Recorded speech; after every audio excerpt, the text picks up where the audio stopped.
গত ক্লাসে আমরা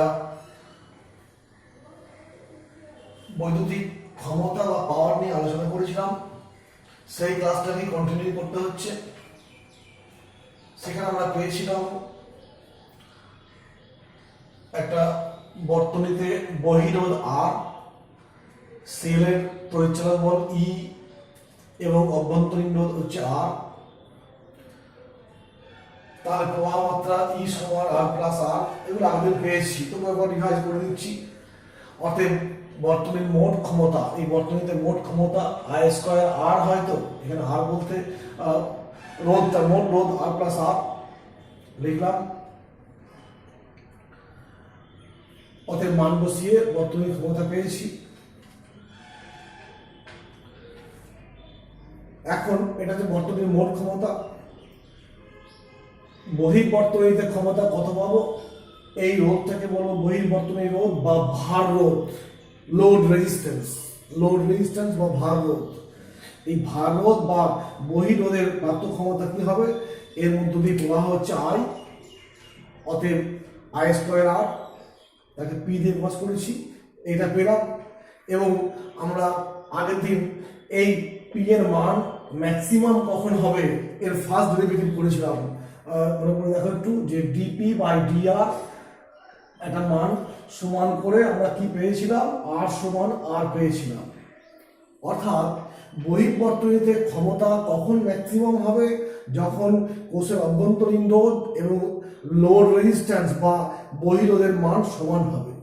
অর্থাৎ এই কথাটা দেখো, যে যখন আর সমান আর হয় তখন বহির্বর্তনীতে প্রাপ্ত ক্ষমতা হচ্ছে সর্বোচ্চ হয়। আর সেই প্রাপ্ত ক্ষমতার মানটা কি? এই মান দুটো সমান বলে আমি এইখানে সমান বসিয়ে দিয়েছি, দিয়ে এইটা পেয়েছি, এইটা অথবা এইটা, এটা হচ্ছে বহির্বর্তনীতে প্রাপ্ত সর্বোচ্চ ক্ষমতা। তো যখন এই কন্ডিশনটা ফুলফিল হয় সেই সময় মোট ক্ষমতা, এই যে রাশিমালাটা পেয়েছিলাম সেটাকে এখানে লিখছি। এই ছিল এখানে আর প্লাস আর, মানে টু আর বা টু আর, এটা হচ্ছে বর্তনীর এই কন্ডিশনে, যখন এই কন্ডিশনটা হয় তখন হয় সর্বোচ্চ ক্ষমতা পাওয়া যায় বহির্বর্তনীতে। সেই সর্বোচ্চ ক্ষমতার মান হচ্ছে এটা, এবং বহিরোধের এবং মোট ক্ষমতার মান হচ্ছে এইটা। এই যে কনসেপ্টটা পেলাম, যে একটা বর্তনীতে উৎসের অভ্যন্তরীণ রোধ এবং ভার রোধের মান যখন সমান হচ্ছে তখন কি পাচ্ছি না, ভার রোধের মধ্যে যে ক্ষমতাটা পাচ্ছি সেটার মান সর্বোচ্চ। এটাকে একটা সূত্র আকারে লেখা হয়। সেই সূত্রটার নাম হচ্ছে কি বলবো, ম্যাক্সিমাম পাওয়ার ট্রান্সফার থিওরেম।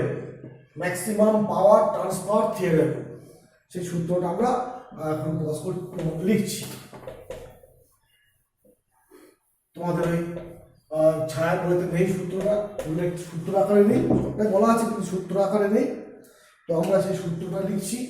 সূত্রটা হচ্ছে ম্যাক্সিমাম পাওয়ার ট্রান্সফার থিওরেম,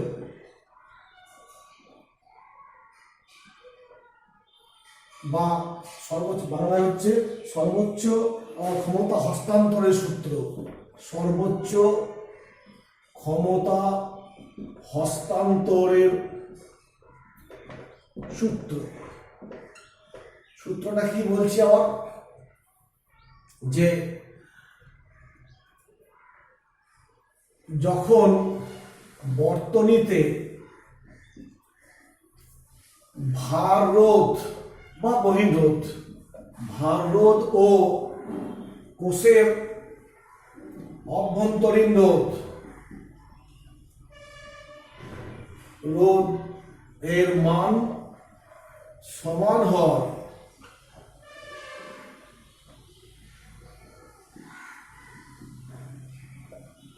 তখন ভার রোধে প্রাপ্ত ক্ষমতা সর্বোচ্চ হয়।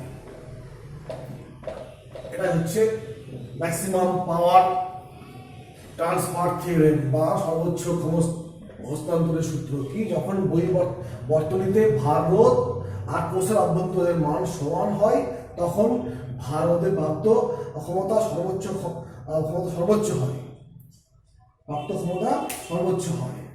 এবার এইখান থেকে আর কিছু পাওয়া জিনিস আমরা বলছি, সেটা যে দেখলাম একটু আগে রিমাইন্ড করে দেখবে যে পি ম্যাক্স পেয়েছি E square by 4r by square by 2r। আবার পি জিরো ওই সময় যখন এটা হয়, যখন r সমান r, তখন হচ্ছে এটা হচ্ছে 2r। অতএব P max by P zero সমান হচ্ছে E square by 4r E square by 2r। ফলাফল দাঁড়াচ্ছে গিয়ে 1/2। অর্থাৎ বর্তনীর মোট ক্ষমতা এবং সর্বোচ্চ ক্ষমতার অনুপাত হচ্ছে 1/2। অর্থাৎ মোট ক্ষমতার অর্ধেক বর্তনীতে পাওয়া যায়। এছাড়াও আছে কিছু আছে পয়েন্ট। এই অবস্থায় তোমার ঠিক আছে, এই হলো বিষয়। থাক, এটুকু আগের সঙ্গে জুড়ে দিলাম। এখন আমরা রেটিং নিয়ে আলোচনা করব। বর্তমানে যে সমস্ত তড়িৎ যন্ত্র ব্যবহার করা হয়, তড়িৎ যন্ত্র মানে bulb, bulb, fan, AC, fridge, যাই বলবে, সবই দেখবে একটা এরকম আকারে একটা লেখা থাকে যে 220 ভোল্ট 100 ওয়াট। মানে একটা ভোল্টেজের টার্ম, একটা হচ্ছে পাওয়ারের টার্ম, যেমন ওয়াট, এটা ভোল্টেজ। এইটাকে বলা হয় রেটিং অফ ডিভাইস। যে রেটিং অফ ইলেকট্রিক ডিভাইস মানে তড়িৎ যন্ত্রের রেটিং। এটা কি বুঝতে পারি না, এইরকম এটাকে বলা হয়, এই 220 ভোল্টেজটাকে বলা হয় ভোল্টেজ রেটিং। আর এটাকে বলা হয় power rating. Voltage rating, power rating. এটা কি মিন করে? এইটা মিন করে যে এই ডিভাইসটার কথা বলেছি, যদি একটা বাল্ব হয় তাহলে এই বাল্বটা 220 ভোল্ট বিভব পার্থক্য বিশিষ্ট লাইনে যুক্ত করলে ও ঠিকঠাক কাজ দেবে। অর্থাৎ বাল্ব হলে ঠিকঠাক জ্বলবে, ফ্যান হলে ঠিকঠাক ঘুরবে। অর্থাৎ 220 ভোল্ট, ম্যাক্সিমাম 220 ভোল্ট লাইনে ও ঠিকঠাক কাজ করবে। তার থেকে বেশি হলে কি বাল্বটা ফিউজ হয়ে যাবে, বা তার থেকে কম হলে কি হবে, ঠিকঠাক জ্বলবে না, আলো কম দেবে। অর্থাৎ সর্বোচ্চ ভোল্টেজ হচ্ছে, অ্যাপ্লাইড ভোল্টেজ হচ্ছে 220 ভোল্ট। আর এই পাওয়ার রেটিং কি মিন করে? পাওয়ার রেটিং মিন করে যে ওই যন্ত্রটা 1 সেকেন্ড সময়ে কতখানি তড়িৎ শক্তি বা বৈদ্যুতিক শক্তি খরচ করে, কনজিউম করে। যেমন এখানে 100 ওয়াট আছে, 100 ওয়াট মানে কি 100 জুল পার সেকেন্ড। অর্থাৎ 1 সেকেন্ডে 100 জুল পরিমাণ তড়িৎ শক্তি খরচ করছে। অর্থাৎ একটা যন্ত্রের যখনই আমি রেটিং দেখতে পাবো, বিদ্যুৎ যন্ত্রের রেটিং দেখে বুঝতে পারবো ও কোন বিভব পার্থক্য ঠিকঠাক কাজ করবে, বা ওর পক্ষে নিরাপদ বিভব পার্থক্য কতটা, এবং ও ব্যবহার করে, যখন ব্যবহার করা হবে ওকে, ও কি পরিমাণ শক্তি কনজিউম করবে, খরচ করবে। এই যে 100 ওয়াট আছে, 100 ওয়াট মানে জুল পার সেকেন্ড, অর্থাৎ 1 সেকেন্ডে 100 জুল পরিমাণ তড়িৎ শক্তি ও খরচ করবে। এই হলো দুরকম রেটিং গেল। আর একটা রেটিং আছে, তাকে বলা হয় রোধের রেটিং। মানে পরিবাহী তার বর্তনীতে ব্যবহার করা হয়, তা ওই তারের গায়ে রেটিং উল্লেখ থাকে এরকম। রোধের রেটিং বা রেজিস্ট্যান্স রেটিং, এটা কি না এরকম আছে তোমার 1 ওয়াট আর 100 ওহম একটা পরিবাহী তারের গায়ে এরকম রেটিং আছে। অর্থাৎ ওই তারটা কিরকম রোধযুক্ত হয়, আর ও মানে কিরকম পরিমাণ শক্তি, কোন মানে কতখানি কারেন্ট বইতে পারবে, তার বেশি কারেন্ট হলে পুড়ে যাবে। তা দেখে বুঝতে পারছি যে 100টা হচ্ছে কি ওর রোধ, আর এই পাওয়ারটা কত আছে 1 ওয়াট, আমরা জানি এখান থেকে পাওয়ার পাচ্ছি 1 ওয়াট, অতএব পাওয়ার মানে কি ভি স্কয়ার বাই আর সমান 1, অতএব তোমার ভি স্কয়ার সমান আর এর মান 100, অতএব ভি এর মান কত 10, অর্থাৎ ওই তারটাকে 10 ভোল্ট বিভব পার্থক্য বিশিষ্ট লাইনের সঙ্গে যোগ করলেই ও ঠিকঠাক প্রবাহ দেবে, তার চেয়ে বেশি হলে একটা পুড়ে যাবে, অর্থাৎ সর্বোচ্চ বিভব পার্থক্য হচ্ছে 10। এবং তুমি মনে করলে এর মধ্যে দিয়ে কতখানি কারেন্ট যাচ্ছে এটাও করতে পারবে। কি করে পারবো? দেখো কারেন্ট মানে কি ভি বাই আর, অতএব 10 পেয়েছি, এটা 100 মানে 1/10 অ্যাম্পিয়ার, অর্থাৎ এই যে রেটিংটা পেয়েছি এই তার সম্পর্কে আইডিয়া পেলাম। এই তারের মধ্য দিয়ে 1/10 অ্যাম্পিয়ারের বেশি প্রবাহ যাওয়ার ঠিক নয়, সুরক্ষিত মান হচ্ছে এটা সবচেয়ে বেশি মান, এবং ওই তারটাকে 10 ভোল্ট বিভব পার্থক্যের মধ্যে যুক্ত করা যাবে, অন্য কোনো বেশি লাইন যোগ করলে পুড়ে যাবে। এটা হচ্ছে রোধের রেটিং।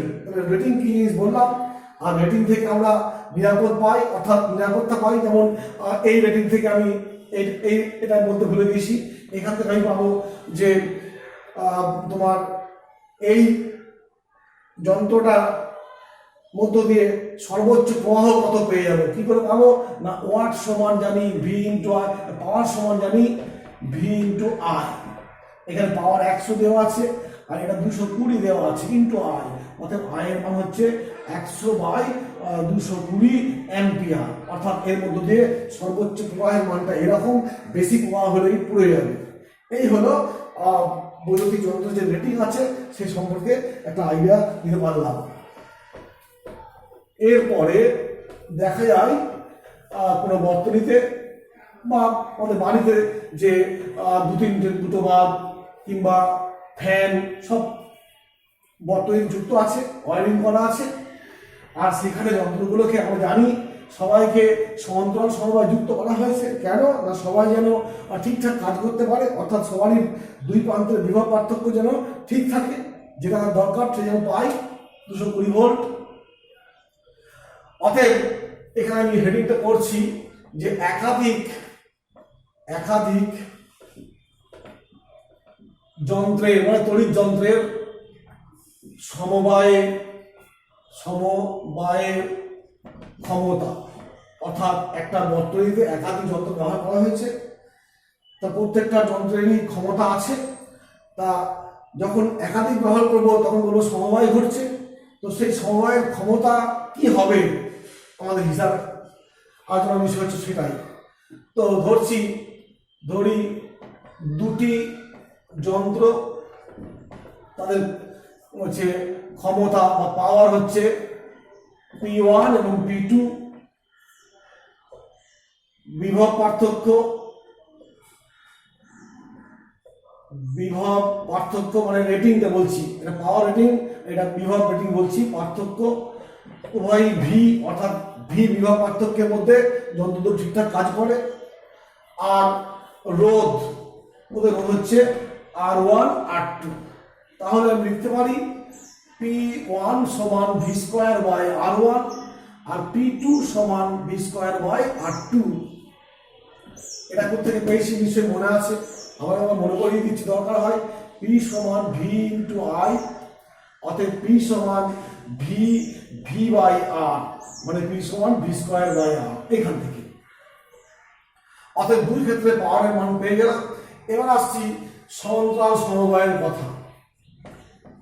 ওই যন্ত্র দুটো বর্তনীতে সমান্তরালে যুক্ত আছে, মানে সমান্তরাল সমবায় হয়েছে, সেই ক্ষেত্রে আমি বর্তনীটা আঁকছি।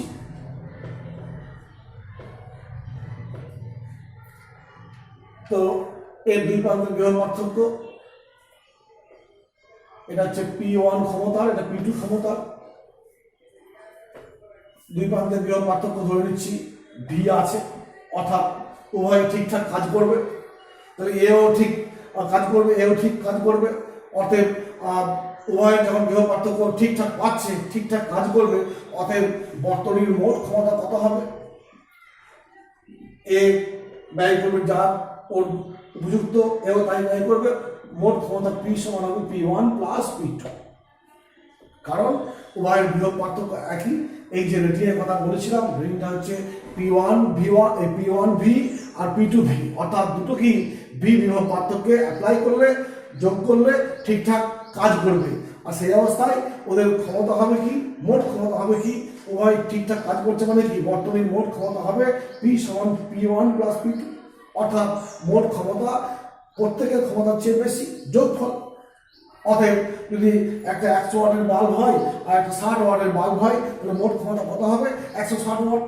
এর ব্যাপারটা আরো লক্ষ্য করে দেখো যে এইখান থেকে পাচ্ছি আমি P1 বাই P2 সমান V square by R1 V square by R2, অর্থাৎ P1 বাই P2 সমান R2 by R1, V square by P2 সমান R2 বাই R1। এভাবে আমরা কি পাচ্ছি না, এইখানে দেখো এটা হচ্ছে ক্ষমতার অনুপাত, এটা হচ্ছে রোধের ব্যস্ত সম্পর্ক, অর্থাৎ এখান থেকে দেখতে পাচ্ছি যে যার রোধ কম তার ক্ষমতা বেশি, যার রোধ বেশি তার ক্ষমতা কম।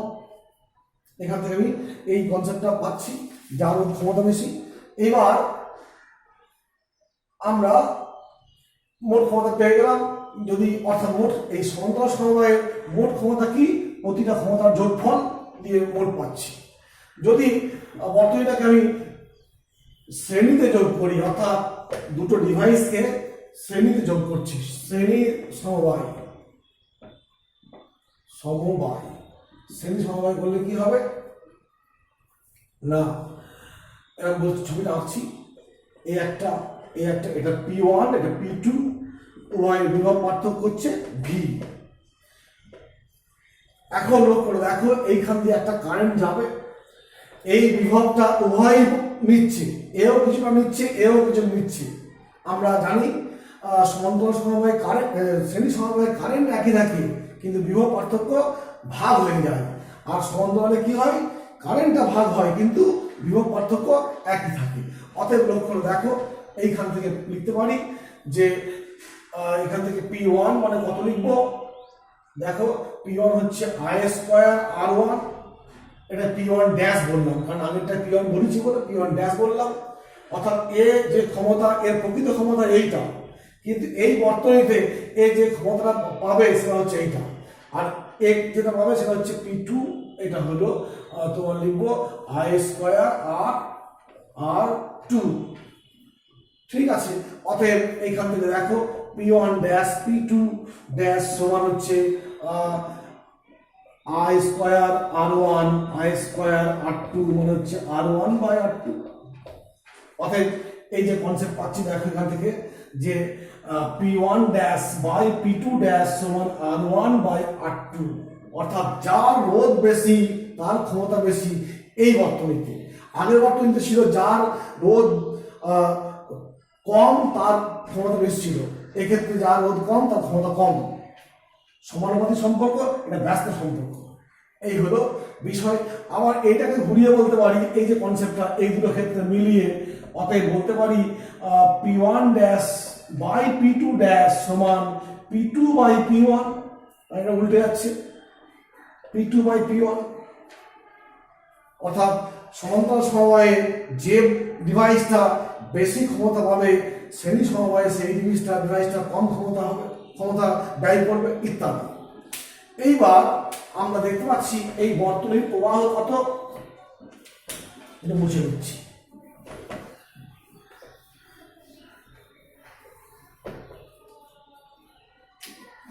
এরপরে এখানে লিখছি যে I সমান V by R plus R1 plus R2, এর রোধটা হচ্ছে R1 এর R2, অর্থাৎ I সমান এটা হচ্ছে। এখন বর্তনীর মোট ক্ষমতা যদি আমি P বলি, মোট ক্ষমতা P বললাম, P1 বললাম, আগেরটায় মোট ক্ষমতা ছিল কি P ছিল, এখানে মোট ক্ষমতা P ড্যাশ বলছি, অতএব P ড্যাশটা কি হবে না I square R1 plus R2, অতএব মান বসিয়ে দিচ্ছি P স্কয়ার সমান I এর মান হচ্ছে V square by R1 plus R2, একটা কেটে যাচ্ছে, এটা স্কয়ার হবে, কেটে যাবে। অতএব উল্টে দেওয়া হোক, এইখান থেকে 1/p² সমান r1 প্লাস r2/v²। তাই লিখতে পারি r1/v² প্লাস r2/v²। তাহলে এইটা মানে কি 1/p1, এইটা মানে কি 1/p2। অতএব কি দাঁড়ালো 1/p dash 1/p dash p², p dash 1/p dash সমান 1/p1 প্লাস 1/p2। অর্থাৎ শ্রেণীর ক্ষেত্রে বর্তনীর মোট রোধ বা তুল্য রোধকে এইভাবে সম্পর্কিত, আর সমান্তরালে মনে করে দেখো সমান্তরালে ছিল এরকম সম্পর্কিত p সমান p1 প্লাস p2। এটা সমান্তরাল ক্ষেত্রে সমান্তরাল সমবায়। আর শ্রেণীতে পাচ্ছি কি এটা শ্রেণী সমবায়, এই জিনিসটা। অর্থাৎ দেখতে পাচ্ছি কখন শ্রেণী সমবায়ে কেমন পাওয়ারের বিভাজনটা ঘটে বা কিভাবে পাওয়ার পাওয়া যায়, আর সমান্তরালে কিভাবে পাওয়া যায়। এই হচ্ছে আমরা পাওয়ার থেকে পেলাম। এখন একটা অঙ্ক করি, দিয়ে আর একটু ভাবনা নিয়ে আসছি, ভালোভাবে দেখি।